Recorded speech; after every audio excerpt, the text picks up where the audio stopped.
नमस्कार, आप देख रहे हैं आरडी न्यूज़। मैं हूं योगेश चक्रवर्ती। बिहार विधान परिषद के सभागार में जंगे आज़ादी के मुस्लिम शोहदा पुस्तक का विमोचन बिहार विधानसभा के अध्यक्ष स्पीकर अवध बिहारी चौधरी ने किया। इस खास मौके पर बिहार सरकार के वित्त मंत्री और पूर्व स्पीकर विधानसभा विजय चौधरी भी मौजूद रहे और उन्होंने इस खास मौके पर लोगों को संबोधित करते हुए कहा, जंगे आज़ादी में मुस्लिम शोहदा ने महत्वपूर्ण भूमिका निभाई है। सुनिए विजय चौधरी को।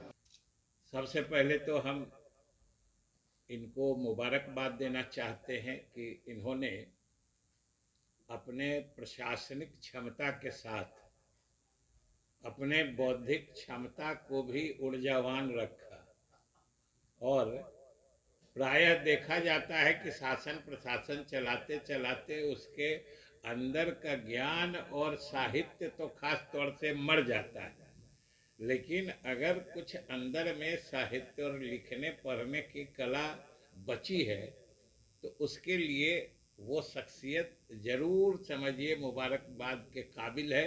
इसलिए मैं इनको मुबारकबाद देता हूँ।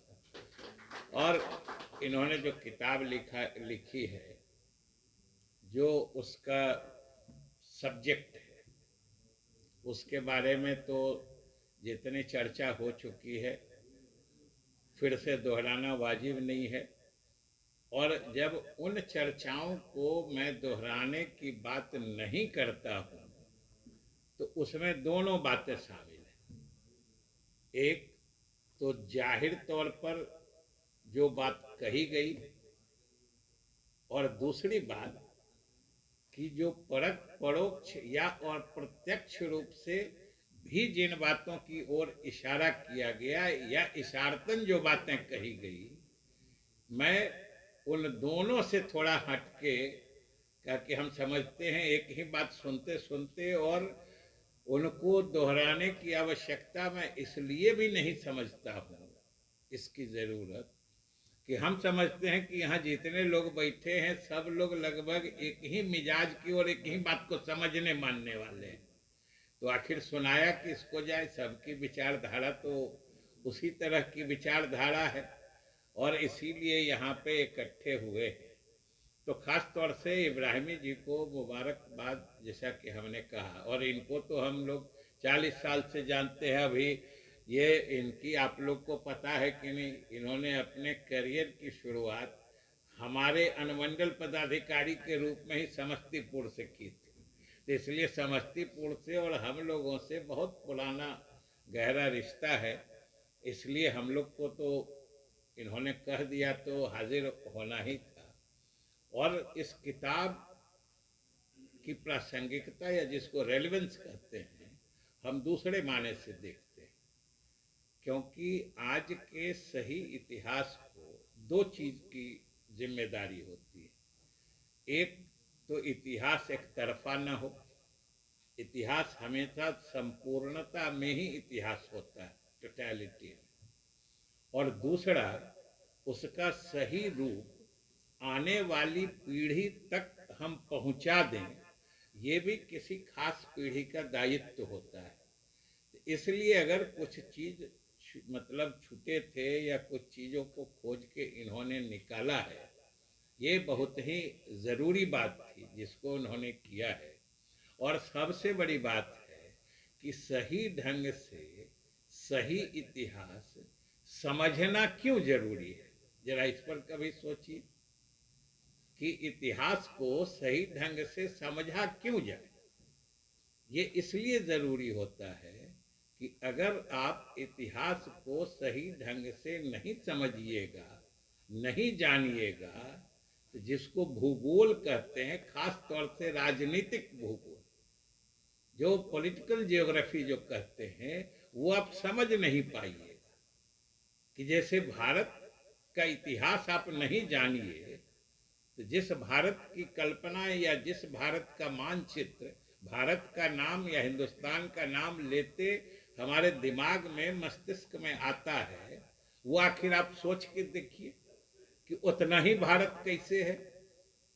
भारत उसके बाहर क्यों नहीं है, भारत उसके अंदर से भी बाहर क्यों नहीं जाने वाली बात है, वही भारत क्यों है, इस पर जब सोचिएगा तब आपको इतिहास का महत्व या इतिहास की जरूरत समझ में आती है। और ये वक्त जो है ना, वक्त के साथ देश राष्ट्र सब का स्वरूप बदलते रहा है। इसका भी तारीख गवाह है कि इस दुनिया में जमाना था, क्या क्या जमाना था। सो याद, एक जमाना था जो मंगोलिया, जिसको कोई पहचानता से नाम नहीं जानता है, दुनिया का आज तक का सबसे बड़ा साम्राज्य मंगोलियन एम्पायर था, सबसे बड़ा। आज मंगोलिया को कितना आदमी जानता है? यो हम लोग जिस हुकूमत के नीचे दबे थे, ब्रिटिशर्स का, जिसके राज में कहता है कि लोग सूर्यास्त नहीं होता था, इतना लंबा चौड़ा था कि कहीं सूरज हर समय कहीं न कहीं दिखता रहता था। आज उनकी हैसियत कहाँ तक एक छोटे द्वीप के रूप में सिमट गई है। इसी तरीके से इतिहास मतलब चलायमान, डायनेमिक रहता है उसका फॉर्म कभी स्थूल नहीं होता है। और इतिहास को समझना इसलिए भी जरूरी है कि आपकी हमारी पहचान भी इसी में छिपी रहती है। और भारत के इतिहास तो लंबा चौड़ा है और हम नहीं समझते हैं कि उसके विस्तार में जाएं तो और भी बात हो जाएगी। हमारे साथियों ने, सभी वक्ताओं ने इशारा किया है कि कोई दो राय नहीं कि इतिहास के साथ छेड़छाड़ की कोशिश हो रही है, जो बिल्कुल नहीं होनी चाहिए। और जिस गंगा जमनी तहजीब या हिंदू मुस्लिम के साथ साथ अन्य धर्म के लोगों की भी एकता की बात हम कहते हैं, तो स्वाभाविक रूप से उसमें उन सभी समाज के सभी या उन सभी धर्मों के सभी समाज के लोगों की एकता की बात होती है। और इसका भी तारीख गवाह है कि जब तक किसी समाज के सभी हिस्से के लोग मिल के नहीं लड़ाई लड़ी, मिल के जंग नहीं किया। आखिर गांधी ने क्या किया था आज़ादी के, जो गांधी के आते इतना भारी मतलब ये लोकप्रिय हो गया, पॉपुलर हो गया मूवमेंट, समाज के हर तबके में फैला दिया। पहले जो कुछ बुद्धिजीवियों तक सिमटा रहता था आज़ादी का आंदोलन, उसको आम लोगों में फैला देना, यही तो गांधी की खासियत थी। और ये इसी ने तो गांधी की पहचान बनी। और हम लोग तो बिहार से आते हैं, जिसने चंपारण ने मोहनदास करमचंद गांधी को बापू बना दिया। और इसलिए समाज के हर तबके के लोग मिलकर जब लड़ाई लड़ते हैं तभी सफलता मिलती है। और जो किताब इन्होंने लिखी है कि जो लोग आज़ादी में, खास तौर से जो जंग आज़ादी में मुस्लिम शोहदा थे, और कौन भुला देगा, किसको भुला देगा?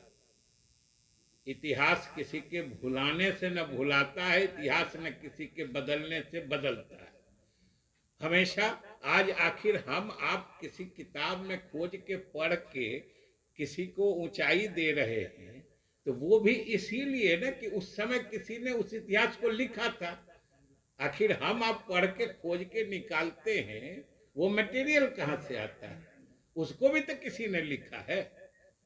और किसी के कुर्बानी को, और सबसे बड़ी बात कि अगर कुछ लोग समाज, राजनीति या हिंदुस्तान की संस्कृति सभ्यता को गलत दिशा में मोड़ने की कोशिश करते हैं, तो वहीं ये हमेशा आश्वस्त रहना चाहिए, ये हमेशा मुतमईन रहना चाहिए कि जितने लोग इससे छेड़छाड़ की कोशिश करते हैं, उससे कहीं ज्यादा लोग उस छेड़छाड़ के विरोधी इसी समाज, इसी मुल्क में मौजूद हैं। और आवश्यकता इस बात की है कि जितने विरोधी लोग हैं, सब लोग एकजुट होकर गड़बड़ करने वालों का हम लोग सामना करें। और ये इत्मीनान रहना चाहिए कि जिस दिन गड़बड़ करने वालों के विरुद्ध सारे सही चाहने वाले इकट्ठे हो गए, तो न इस मुल्क के इतिहास को कोई छेड़ सकता है, न इस मुल्क के जो विभिन्न कौमों के बीच जो आपसी एकता है उसको कोई छेड़ सकता है। और यह मुल्क अपने संस्कृति और जो सभ्यता है, इसकी जो तहजीब है, उसके लिहाज से सदा ऊंचाई पर जाते रहेगा।